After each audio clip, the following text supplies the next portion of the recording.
Sean bienvenidas y bienvenidos estudiantes de secundaria a esta sesión de Aprende en Casa 3 para la asignatura de Ciencias Física.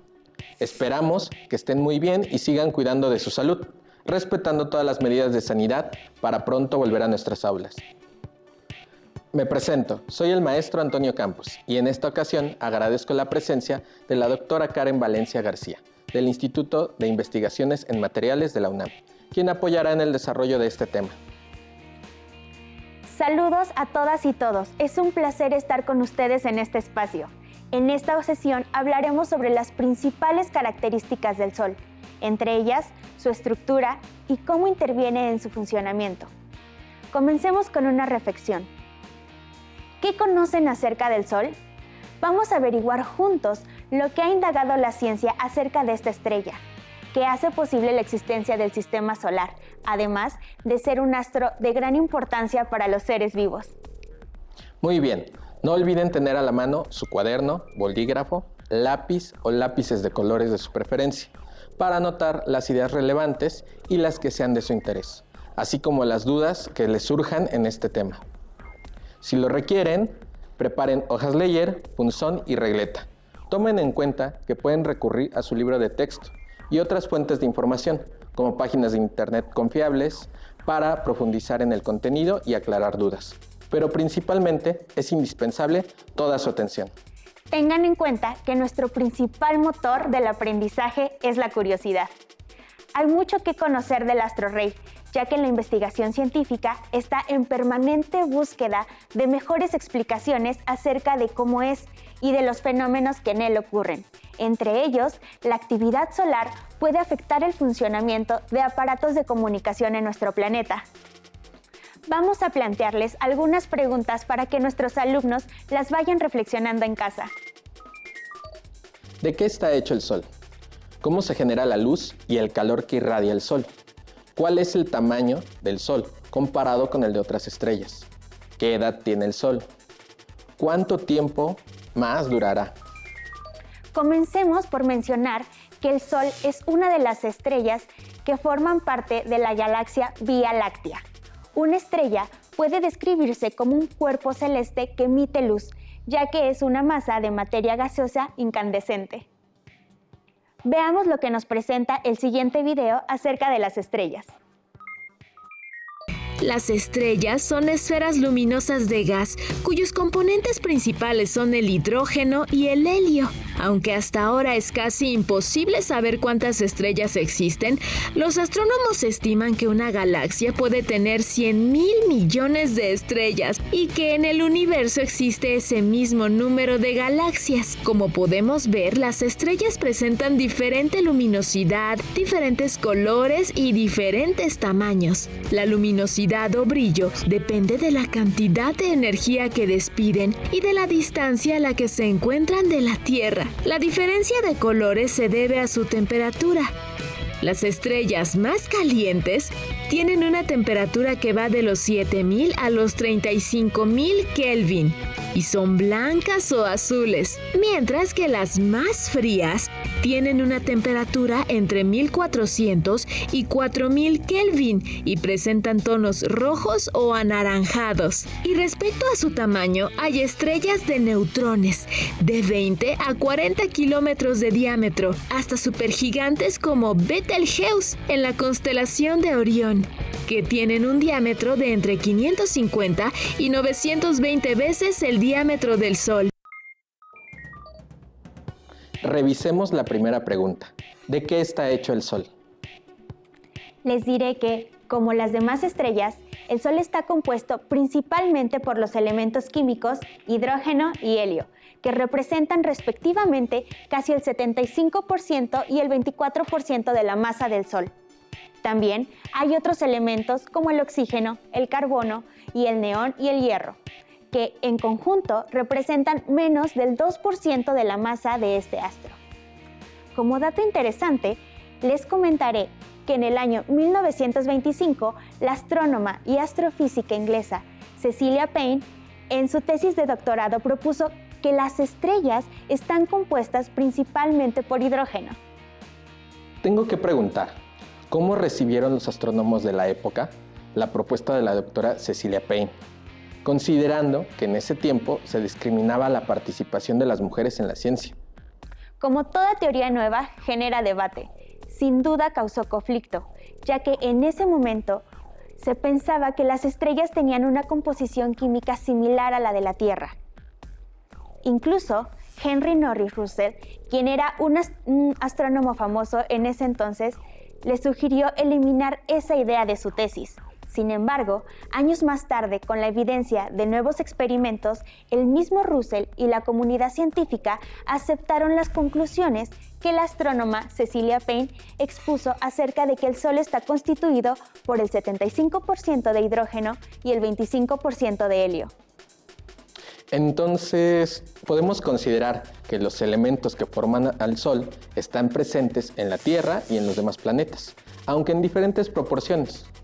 Así es, porque forman parte del sistema solar y tienen un origen en común. Es increíble cómo el avance de la tecnología permite deducir información de los astros que están tan lejos y se originaron hace muchísimo tiempo. Por otra parte, me gustaría compartir con nuestros alumnos y alumnos que el Sol ha sido de gran interés para el ser humano desde la antigüedad, al grado que lo consideraban un dios e hicieron construcciones para venerarlo y estudiarlo. Un ejemplo de ello es la cosmovisión de los mexicas, en la que el Sol simbolizaba la vida y su lucha contra la muerte. Los mexicas creían que cada día el astro transitaba por el mundo de los vivos hasta el atardecer, cuando moría y recorría el inframundo, al tiempo que fertilizaba la tierra, para nuevamente aparecer por el este, en el amanecer y renacer triunfante, llenando de alegría y esperanza a esta civilización. Sin duda, en las culturas prehispánicas fue muy importante el Sol. Los mayas también observaron y registraron fenómenos relacionados con este astro, entre ellos el ciclo anual, los equinoccios y los solsticios, simbolizándolos en templos ceremoniales como en Chichén Itzá. Ahora que lo mencionas, en Chichén Itzá hay una pirámide con una escalinata de 91 escalones. Junto a los que hay en su plataforma, suman 365, que representan los días del año. Pero esto no es lo más asombroso, ya que en el equinoccio de primavera, la luz que incide en la escalinata proyecta una sombra que simula una serpiente con una representación del descenso de su dios Kukulcán. Esto es una muestra del conocimiento que los mayas tenían acerca de los astros, que observaban en la bóveda celeste. Ahora bien, desde la perspectiva científica, con su avance y el de la tecnología, se han obtenido evidencias y construido explicaciones acerca del movimiento del Sol, tanto del que efectúa sobre su eje como el de su desplazamiento a través de la Vía Láctea, acompañado con los planetas del sistema solar que giran a su alrededor. Además de la composición del Sol, me parece que es tiempo de hablarles a nuestras alumnas y alumnos acerca del tamaño de esta estrella.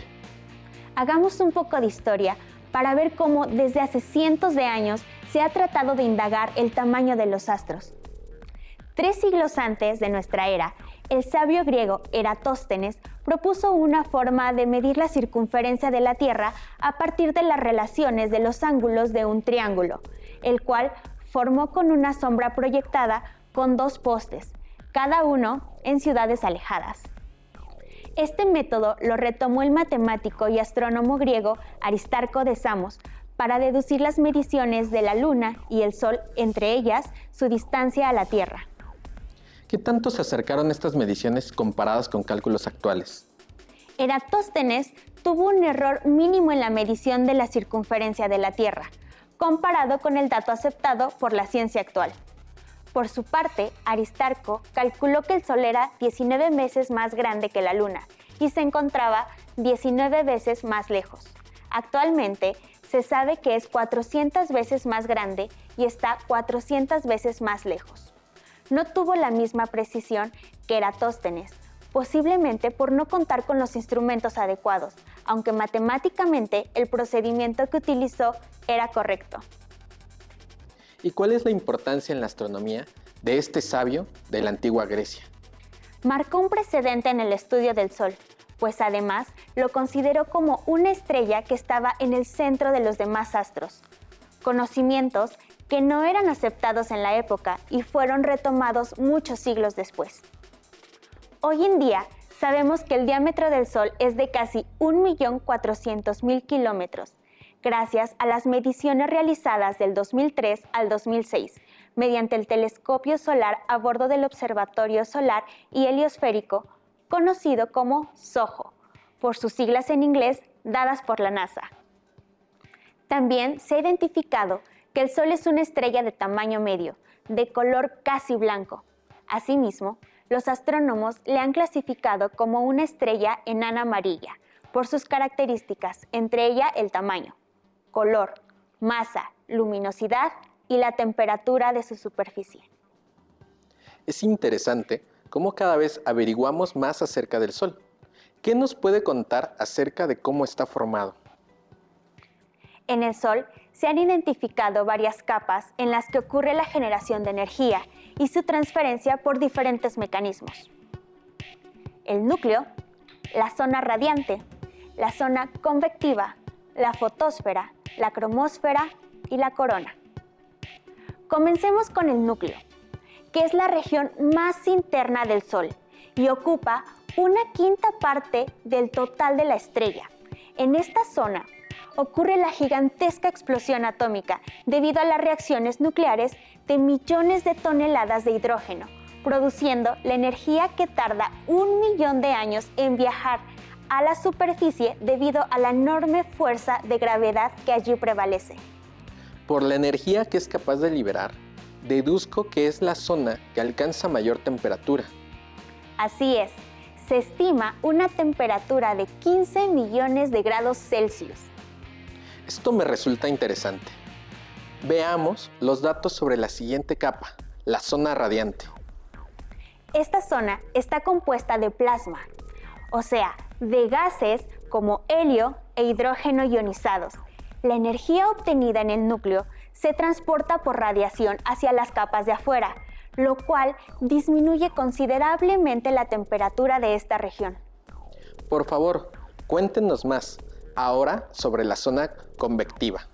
Se trata de una región donde se producen constantes movimientos de los gases que circulan ascendiendo y descendiendo, con lo que la energía es transportada. Así, el fluido solar se calienta de manera desigual, originando corrientes como una marea interior. Entonces, en esta zona, como su nombre lo indica, la energía se transfiere por convección. Es correcto. Ahora hablemos de la fotosfera, que es la región del Sol donde se emite la luz visible. Se puede considerar como la superficie de la estrella, que no es de material sólido, sino de plasma, con una temperatura de alrededor de 6.000 Kelvin, que equivaldría a un poco más de 5.700 grados Celsius. En ella se observan las manchas solares con intensa actividad magnética, además de que se presentan llamaradas o erupciones de gran magnitud que generan ráfagas, las cuales pueden llegar a la Tierra y producir las auroras boreales, así como afectar el funcionamiento de dispositivos electromagnéticos que se utilizan en las naves espaciales, en las comunicaciones y en la navegación. Entonces, la fotosfera es la que irradia luz y calor al espacio. ¿Qué nos puede decir de la siguiente capa del Sol, la cromósfera? La cromósfera es la capa externa de la fotosfera. Comparada con las anteriores, es una capa fina, casi transparente, además de que solo se puede ver durante un eclipse de sol, de color rojizo anaranjado. Un eclipse solar es el fenómeno astronómico que se produce cuando la Luna oculta el Sol, visto desde la Tierra. Es importante aclarar que no hay que ver directamente al Sol, porque su luz daña la visión. Para terminar, hablaremos de la corona solar. Se conoce así porque son varias capas tenues de la atmósfera externa del Sol, en las que la temperatura es mayor que en las capas interiores, lo cual es un misterio para los científicos. Es una zona poco densa, presenta intensos campos magnéticos y emite gran cantidad de radiación en rayos X. La corona solar también se aprecia durante un eclipse solar. Y ahora que ya conocemos las capas del Sol, podemos explicar cómo es que el Sol emite luz y calor. Podríamos comparar al Sol con una vela, porque ambos tienen combustible para liberar energía por un tiempo determinado. Luego se agota. El combustible del Sol es el hidrógeno. En el interior de la estrella se transforma la materia en energía.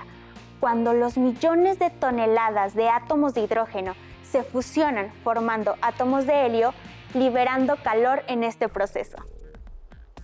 En definitiva, ¿quién diría que el Sol tiene una edad de 4.000 millones y medio de años aproximadamente?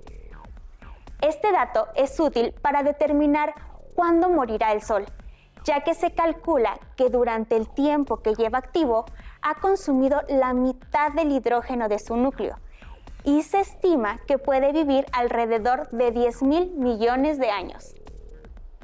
Eso quiere decir que ya está a la mitad de su vida y falta muchísimo tiempo para que el Sol muera. Así es, el Sol, como todas las estrellas, tiene un ciclo de vida. Los invitamos a observar cómo ocurre este proceso. Las estrellas presentan un ciclo de vida que contempla varias fases. En la primera fase, una estrella recién formada o protoestrella evoluciona de una nube de hidrógeno, helio y polvo que se contrae hasta la secuencia principal. Este proceso tarda en promedio 100 millones de años en una estrella como el Sol. En la secuencia principal, por efecto de la presión, la estrella eleva tanto su temperatura que da inicio a una reacción nuclear. Asimismo, la enorme presión que se ejerce del centro hacia afuera contrarresta la fuerza gravitacional de la estrella. Una estrella brilla por el hidrógeno que contiene. Sin embargo, la cantidad de este elemento es limitada y conforme se consume, el brillo de la estrella se reduce. Cuando se ha consumido más del 90% del hidrógeno, el helio queda como elemento predominante en el núcleo de la estrella. Mientras la estrella sigue quemando el hidrógeno restante, sus capas exteriores se colapsan y su temperatura se incrementa,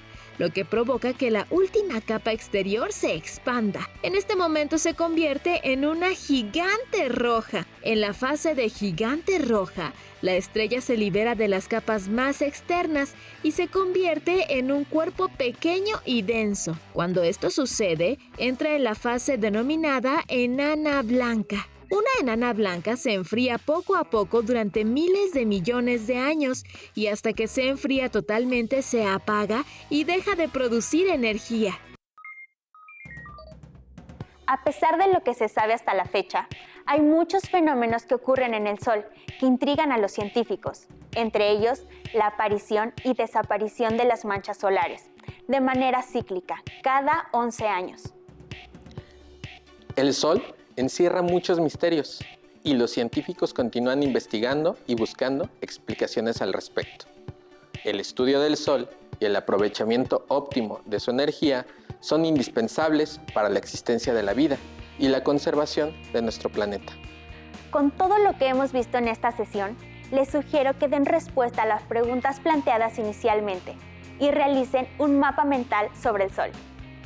Fue un placer estar con ustedes. Hasta pronto. Y quédense en casa. Veamos el siguiente video. Qué interesante y misterioso es el universo.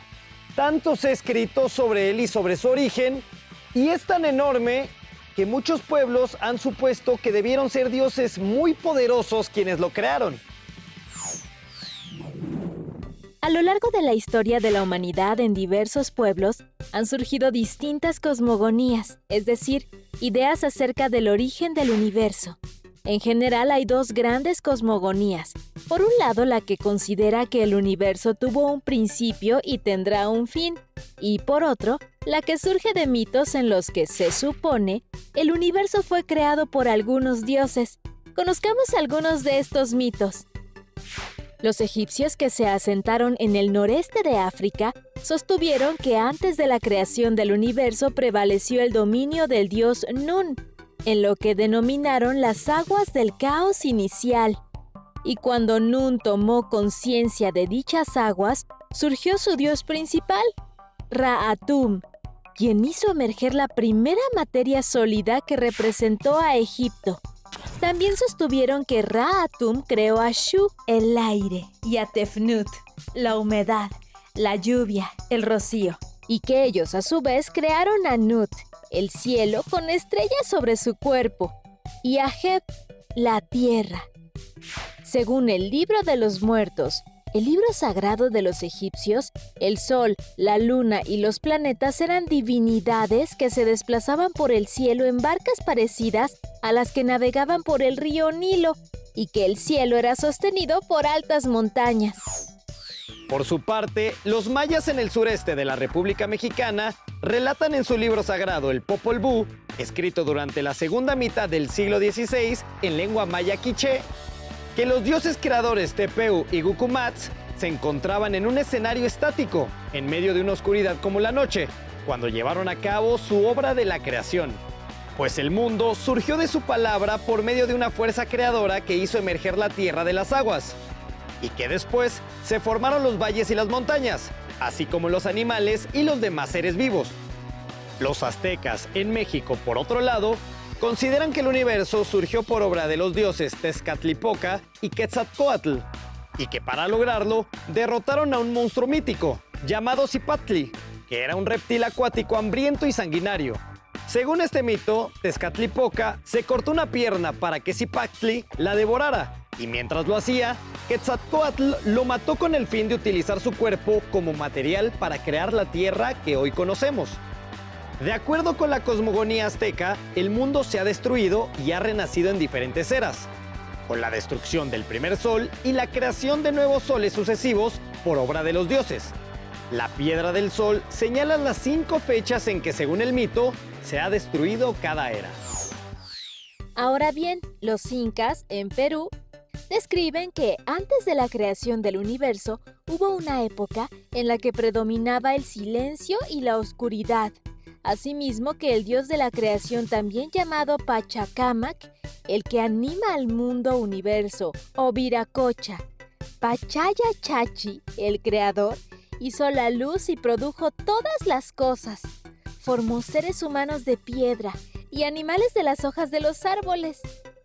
En la India, los indios creyentes del hinduismo piensan que el universo se originó en el interior de un huevo cósmico, contenido en los anillos de Seshu, también conocida como la cobra negra, y que Brahma, el dios de la creación, dividió el huevo en 2 mediante un acto de pensamiento, y con una mitad formó el cielo, y con la otra la tierra. Asimismo, los hindúes consideran que el universo está formado por un mar de leche, que una enorme tortuga nada en el océano y sobre su caparazón se apoyan 4 elefantes, los cuales a su vez sostienen la tierra sobre sus lomos, que en el centro de la tierra se forma una gran montaña donde un fuego que gira a su alrededor ocasiona el día y la noche, y que Seshu, la serpiente, con un anillo superior contiene a la bóveda celeste. Las cosmogonías son ideas que tratan de explicar el origen del universo y que forman parte de la historia universal. Sin embargo, carecen del rigor necesario para tener validez científica, pues la ciencia se construye con la observación, la medición y el análisis de los fenómenos naturales para explicar el origen del universo. Te invito a indagar y a conocer otras cosmogonías sobre el origen del universo. Si tienes dudas o necesitas ayuda, llama al Centro de Apoyo Pedagógico a Distancia. El número de teléfono para secundaria es el 55 36 01 71 23. Si requieres consultar los libros de texto en versión digital, recuerda que los puedes encontrar en la página conalitec.cep.gov.mx. Y recuerda que también cuentas con el sitio aprendeencasa.cep.gov.mx, en donde podrás ver nuevamente los videos de los programas y además encontrarás actividades para fortalecer tus aprendizajes. También te invitamos a que consultes la plataforma nuevaescuelamexicana.cep.gov.mx.